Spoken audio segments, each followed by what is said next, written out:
دیکھیے دجال اکبر کے بارے میں جو احادیث ہیں،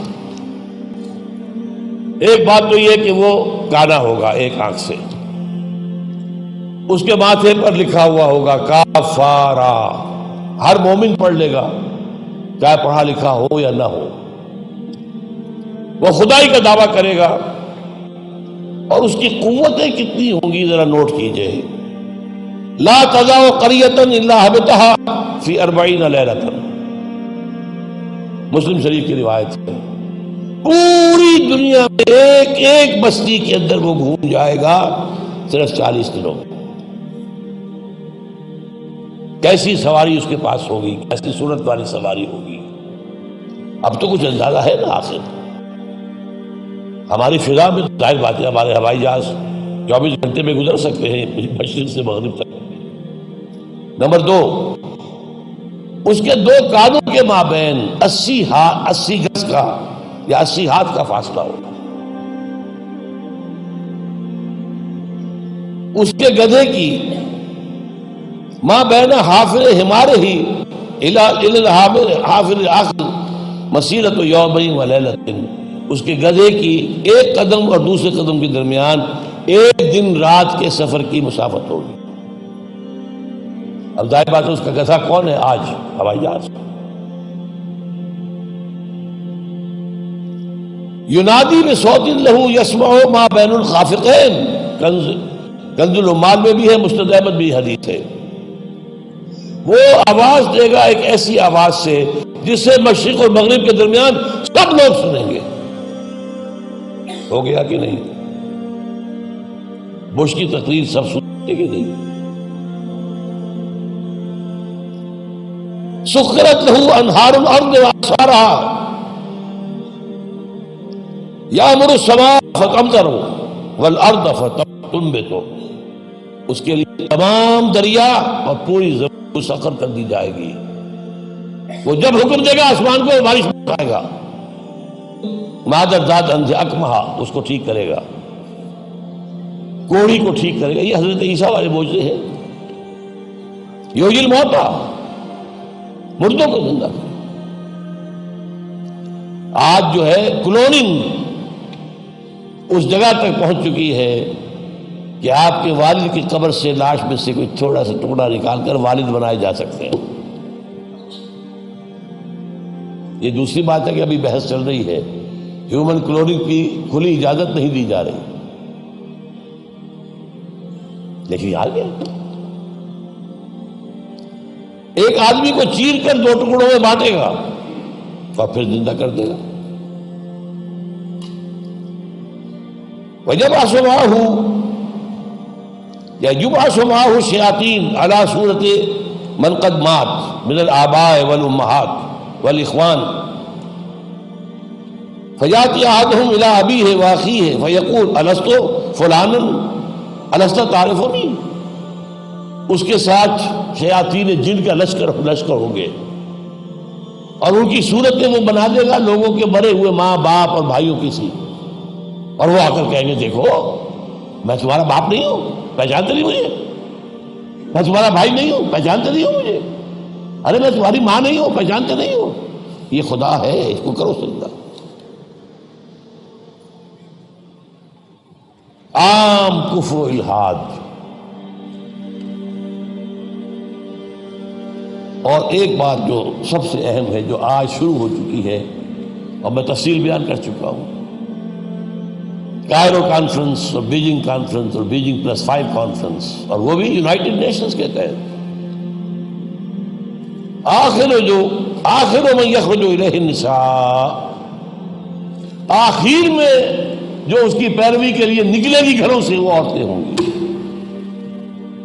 حتیٰ ان الرجل لیرجع الی امہ وابنتہ واختہ وعمتہ فیوثقها، یہاں تک کہ ایک بندہ مومن جائے گا دوڑ کر اپنے گھروں میں، اپنی ماں کو، بہن کو، بیٹی کو، بیوی کو باندھ کر جکڑ کر رکھنے کی کوشش کرے گا، اور وہ رسیاں توڑا کر اس دجال کے پیچھے بھاگے گا۔ وہ نقشہ ہے آج۔ ایک حکم پر یہ شیطان مشرف جو ہے ہمارے ہاں 30% سیٹیں سب عورتوں کے لیے مقرر کر دی۔ بھائی امریکہ تک میں نہیں ہے، تو ان کی پیروی کر رہے ہو، وہاں بھی نہیں ہے یہ ہم ان سے بڑھ کر ان کے مقاصد کی تکمیل میں ان سے آگے جا رہے ہیں۔ اب دیکھتے دیکھتے ہماری بات کو دیکھ کر انڈیا کے اندر بھی آیا ہے کہ 30% سیٹیں سب کی جو ہے خاص کر دی جائیں عورتوں کے لیے، وہاں وہ نہیں ہو پا رہا، جمہوری حکومت ہے، اختلافات ہو رہے ہیں، ابھی بحثیں چل رہی ہیں۔ اور یہاں کیا تھا، مشرف ایک حکم، اور کوئی نہیں بولا، کوئی مذہبی لیڈر نہیں بولا یہ کیا کر رہے ہو، کوئی سیاسی لیڈر نہیں بولا کیا کر رہے ہو یہ۔ ان کی گھٹی میں سیاست پڑ چکی ہے۔ خطرہ یہ تھا کہ ہم نے اگر ایسی کوئی بات کی تو یہ الیکشن پوسٹ پون کر دے گا، اور الیکشن بڑا ہوا ان کا ایک عام طریقہ۔ بہرحال یہ دجالیت جو ہے، دجال اکبر، یہ آنا ہے۔ یہ ہوگا کون؟ اس میں احادیث کے اندر اختلاف ہے۔ ایک واقعہ یہ بھی ملتا ہے کہ حضور ہی کے زمانے میں یہودیوں میں ایک بچہ پیدا ہوا، ابن سیاد۔ وہ بڑا غیر معمولی قسم کی صلاحیتیں اس میں تھی، وہ اپنی پیٹھ کے پیچھے سے بھی دیکھتا تھا، وہ سوتا تھا تو اس کا دل نہیں سوتا تھا، وہ پوری طریقے سے اس کے حواس جو ہیں وہ بیدار رہتے تھے۔ تو حضور نے اس کے کچھ حالات وغیرہ کا باقاعدہ مشاہدہ کیا، یہ سوچتے ہوئے کہ شاید یہی دجال بن جائے۔ حضرت عمر نے کہا بھی کہ آپ مجھے حکم دو، ایسی گردن اڑا دوں؟ فرمایا نہیں، اگر تو یہ وہ ہے تو اسے قتل کریں گے عیسیٰ ابن مریم، تم قتل کرنے والے نہیں ہوں گے، اور اگر یہ وہ نہیں ہے تو خام کا گناہ خون کا جو ہے تمہارے اوپر الزام آتا ہے۔ پھر ایک صحابی رضی اللہ تعالی عنہ، تمیم داری، وہ عیسائی تھے، اسلام لائے تھے، وہ کسی بحری سفر پر گئے تو طوفان جو ہے ان کے جہاز کو لے کر ادھر ادھر کئی ایک مہینے تک، اس سے بھی زیادہ، موج ادھر لے گئی پھر ادھر لے گئی پھر ادھر لے گئی، حتیٰ کہ ایک جزیرے میں جا کے ان کا اترنا ہو گیا، وہاں کوئی نہیں تھا، غیر آباد۔ اندر کچھ گئے تو انہیں ایک عجیب سی مخلوق نظر آئی، جساسا، کہ نہ اس کا پتہ چلتا تھا منہ کدھر ہے دم کدھر ہے۔ اس نے کہا تم کیا کرنے آئے ہو؟ دیکھو فلاں صومعہ ہے، ذرا ادھر جاؤ، گھنا جنگل ہے، وہاں جو ہے ایک صومعہ ہے، چرچ ہے، اس میں ایک آدمی تمہارا انتظار کر رہا، جاؤ۔ وہاں گئے تو دیکھا کہ ایک بہت قوی ہے، بہت لمبا چوڑا، رسیوں میں اور چینز کے اندر جکڑا ہوا انسان، انسانی شکل۔ اور اس سے پھر مکالمہ ہوا، کچھ سوالات کیے، کیا بحیرہ گلیلی میں پانی ہے؟ کہاں جی ہے؟ اچھا، ایک وقت آئے گا کہ پانی نہیں رہے گا۔ حضرت عیسیٰ علیہ السلام کی آمد کے بعد جب یاجوج ماجوج آئیں گے تو یہ سارا پانی پی جائے، کوئی قطرہ نہیں بچے گا۔ اس طرح کئی سوالات کیے، اور پھر اس نے غالباً یہ کہا کہ میں دجال ہوں، مجھے ابھی اللہ نے گرفتار کیا ہوا ہے، پھر اب وقت آئے گا مجھے چھوڑے گا۔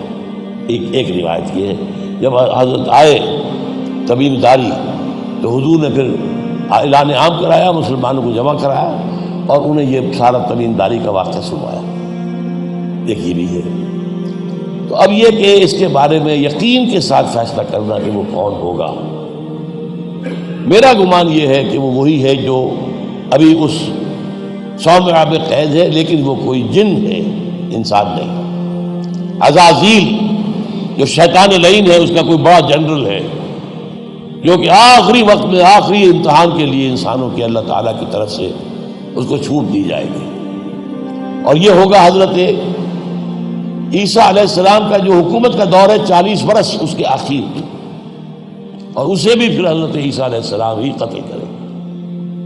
لیکن اس سے پہلے یہ ہے کہ اتنی بڑی ہوا چل چکی ہوگی کفر اور الحاد کی، اور جو ہے زوال آ چکا ہوگا، کہ پھر حضرت عیسیٰ کا انتقال ہونے کے بعد کچھ ہی عرصے کے بعد اللہ تعالیٰ ایک خاص ہوا بھیجے گا کہ جن کے دل میں بھی ایمان ہے ان کی جانیں بڑی آسانی سے سہولت سے نکل جائیں گی۔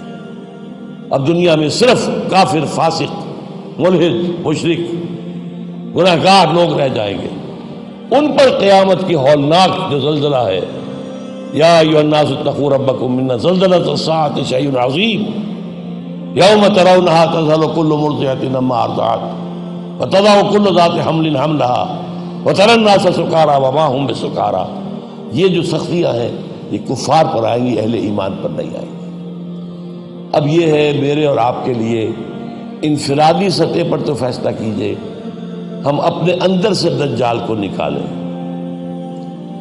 محبت اللہ سے، دنیا سے نہیں، طلب آخرت کی، دنیا کی نہیں، فکر روح کی، جسم کی بھی کرو لیکن اس کی اطمینان کرو،